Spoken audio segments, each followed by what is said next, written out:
Ahojte a vítam vás v špeciálnom videu, kedy si otestujem túto virálnu kovovú špirálu od značky Judy Doll. Za posledné mesiace táto špirála na mňa vyskakuje na všetkých TikTokoch, Reelskách, Shorts, proste na všetkých možných a videových platformách, kde si len viete predstaviť. A jedná sa o kovovú špirálu od čínskej značky Judy Doll. Všetci ju vlastne vychvaľujú z toho dôvodu, že skutočne aj z kratučkých myhalníc vie urobiť pekné vytočené myhalnice, ktoré tak vydržia celý deň. Tak som sa rozhodla ju otestovať prvýkrát, preto som celá nalíčená teda až na oči. Čím je teda táto špirála špecifická, že má kovový hrebienok, na ktorom sú aj úplne také malinké vlákna. Tá technológia, prečo je toto lepšie, by mala práve spočívať v tom, že ten kovový hrebienok alebo tá kovová kevka sa oveľa lepšie dokáže dostať medzi myhalnice a tým pádom ich nejakým spôsobom lepšie vytočiť. Ja budem asi testovať tú špirálu na jednom oku a na druhé oko si nanesiem svoju bežnú špirálu. Myslím si, že tak by to bolo pekne porovnateľné, a než keby som asi možno si nanesla tú Judy Doll na obidve oči. Takže podľa ich návodu si myhalnice máte najprv vytočiť klieštikmi a píšu, že vraj to nebude bez klieštikov fungovať. Klieštiky by sa mali používať tak, že vy si opriete úplne tú hornú kovovú časť o vaše viečko, aby ste išli úplne blízko k korienkom tých myhalníc a vlastne stláčate, že vraj je ešte dobre tie klieštiky dokonca až takto vytočiť, neboli to, trošku to tak jemne ťahá, skôr myslím si, že to katastrofickejšie vyzerá, než je to na tom oku pocitovo. Teda takto stláčať v podstate tie riasy. Takto pre ukážku rozdiel moje myhalnice, keď sú takto vytočené. Wow. Musím uznať, že sa to brutálne dokáže dostať ku korienkom. Mám dojem, že až takto blízko ku korienkom myhalnice neviem dostať asi so žiadnou špirálou. A je to veľmi zvláštny pocit si to vlastne dávať, pretože mám pocit, že nič nerobím, že len si prikladám nejakú kovovú paličku o tie riasy, pritom vlastne ich naozaj, že farbím, hej, ako keby, a vytáčam. Mám ale dojem, že čo sa týka týchto vonkajších myhalníc, že tam mi to až tak ako keby asi nefunguje, pretože takto keď sa opriem, tak tá konečná časť mi tam nevie k tomu končeku nejakým spôsobom ísť, môžem to vyskúšať takto, ale ten efekt je veľmi pekný. Musím počkať, než mi to vlastne zaschne, aby som si mohla očistiť viečko, pretože keby som teraz začala si čistiť to viečko, jednak si to extrémne rozmažem a zlepím si myhalnice, hej, takže vždy musím počkať a ukážte, skúsim si, bez toho, aby som namačala tú kevku naspäť do produktu, skúsim si iba jemne prehrabnúť tieto spodné myhalnice. Veľa ľudí práve, že chváli tieto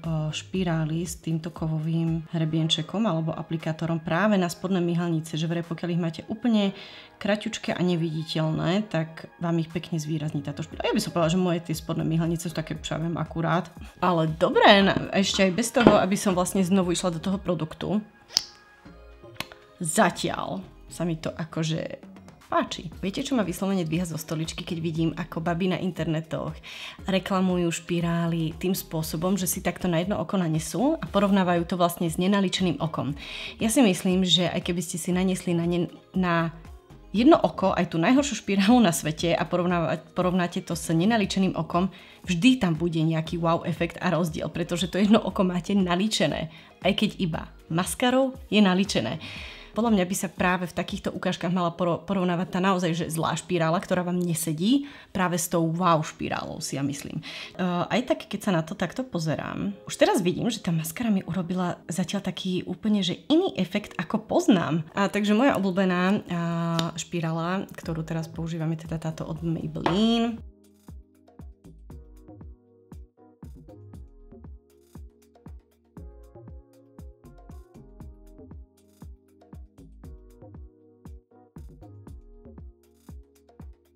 Dnes budem chodiť trošku ako taká rozdvojená osobnosť, mám pocit.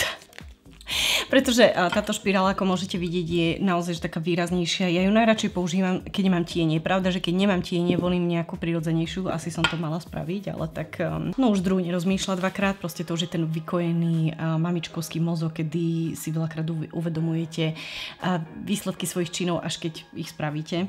A žiaľ, akože ja si neviem dať špirálu, tak aby som si nezafarbila všetko na okolo. Počkám, než mi to všetko zaschne, očistím si to a potom sa vám prihlásim, nech tu naozaj na vás nehovorím ako idiot. Tak, myslím, že je tam značný rozdiel a poviem vám pravdu, že už takto na prvú sa mi oveľa viacej páči tento efekt. Pretože tie riasy mám úplne, že wispies. Viete, také krásne, ako keby prirodzené, vytočené a zahustené. Tuto pôsobí tá špirála skrátka ťažko, tvrdo na tom oku, plus aj vlastne k tomu vonkajšiemu kútiku mi vlastne trošku už tie riasy tak padajú a mám dojem, že proste nerobí to ten efekt na tom oku až tak pekne ako tu inač. A je aj pravda, že ja sa sama sebe veľmi málo kedy páčim, keď som že nenalíčená, že mám nahé oči a mám iba špirálu. A môže to byť práve z tohto dôvodu, že skrátka tie mnohé maskary mi nerobia úplne, no ja nemám ideálne riasy, hej, a asi možno tie špirály mi ich nejakým nepekným spôsobom zvýraznia, alebo možno si niečo ja zle aplikujem, neviem. Že presne mám dojem niekedy, že na mne pôsobí veľakrát tá špirála tak nejako tvrdo a čudno a že proste, ako hovorím, fakt, že ja sa veľmi málo kedy si poviem na svoje fotky, kde mám oči bez tieňov a že mám len špirálu, že by som si povedala, že wow, tuto mám nejaké dobré riasy, veľmi málo kedy sa to stane. Ale toto je presne ten prípad, že spojím, že toto je fakt veľmi pekné. Ale aby som tu nekecala, ja len aby ste vedeli, že sú teda nejaké 2 hodiny. Ja budem mať, ja budem dnes nalíčená určite aspoň do nejakej 10. večer. Nie je to žiaľ celodenný test. Mne sa do obeda nedá natáčať pri deťoch, alebo respektíve pri jednom dieťati. Ja vždy takto natáčam, až keď ju uložím spať, čiže ja mám na to ten obedný spánok. Veľmi dôležité je teda povedať pri tejto riasenke celkovo tých aj iných, ktoré má Judy Doll, že je to čínska značka a celkovo tie východné kultúry, východné krajiny sa nelíčia až tak nejako tvrdo ťažko. Čiže tá špirála pôsobí skôr prirodzenejšie. Môžete to naozaj vidieť tam Maybelline, hej, a toto. A čiže pokiaľ je váš cieľ mať na riasach niečo skôr v tomto štýle, obávam sa, že možno toto bude na vás málo. Ja som túto špirálu objednávala z Jestel za nejakých 7,50. Proste tá cena sa všade hýbe, hej, pod 10 eur. Treba upozorniť na to, že oni majú túto špirálu v 3 rôznych prevedeniach. Moje táto, hej, že Curling Iron Mascara. Je to práve teda špirála, ktorá má tú kefku takto vlastne vyhnutú. Majú tam ešte špirálu, ktorá má takto vyhnutú kefku, ale je menšia a myslím, že asi aj užšia a tá je veľmi dobrá na spodné myhalnice, alebo pokiaľ máte ozaj že nejaké maličké oko, úplne kraťučké myhalnice, je to ako keby taká detailnejšia, na taký detailing.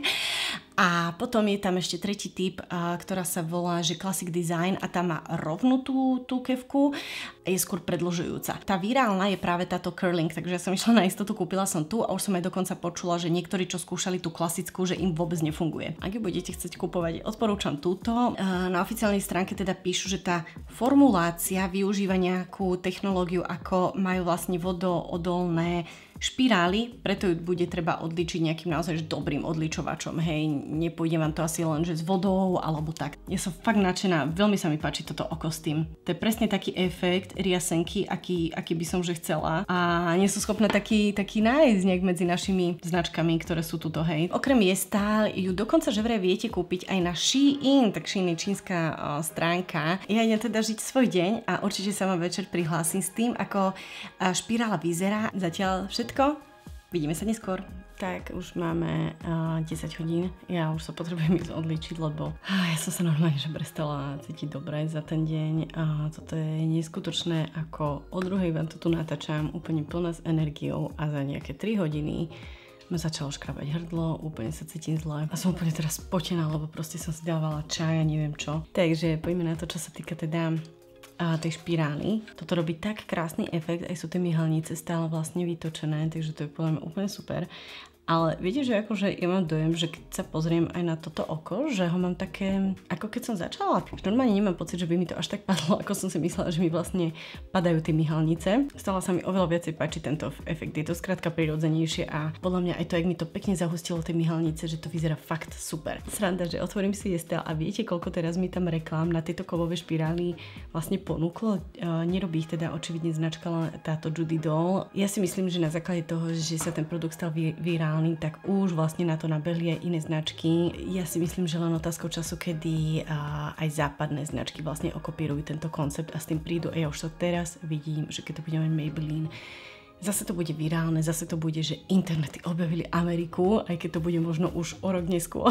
Ale na druhej strane zase bude to dostupnejšie. Ja asi možno vyskúšam aj nejakú inú značku, pretože toto sa mi veľmi páči a normálne neviem, či nezaneberiem na bežné špirály, lebo toto je super. Tak ja sa s vami lúčim, držte mi palce, aby ma toto čím skôr prešlo, lebo mňa to naozaj nebaví. Každé 2 týždne mne niečo je a mňa vždy odpáli na 3 dní, aj keď sú to len 3 dní, jednoducho nebaví ma to byť 3 dní odpísaná a byť chorá. Furt, kuse, bože. OK, to bolo všetko odo mňa. Ahoj.